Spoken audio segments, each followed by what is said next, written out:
जय जय श्री राधे। आज 13 मे बुधबार वैशाख 30 गतेको पञ्चाङ्गमा हजुरलाई स्वागत छ।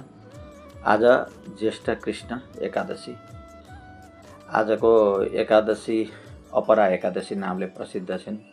आज दिउँसो 1:46 एकादशी तिथि छ र आज एकादशीको साथसाथै द्वादशी छ र आजको द्वादशीलाई परशुराम द्वादशी पनि पालन गरिँदैछ।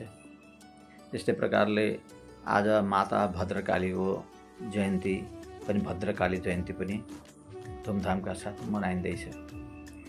आज भारतका महान कार्टुनिस्ट एवं मालगुडी डेज उपन्यासका रचयिता पद्मविभूषण एवं पद्मभूषणले सम्मानित लेखक आरके नारायणजीको पुण्यतिथि हो भने त्यस्तै प्रकारले मानवतावादी आध्यात्मिक गुरु एवं शान्तिदूत श्री श्री रविशङ्करजीको शुभ जन्म जयन्ती पनि आज हो र आजको दिन हजुरहरू सबैको शुभ मङ्गलमय बनोस् यिनै सदिच्छाका साथ सम्पूर्ण दर्शकवृन्दमा जय जय श्री राधे।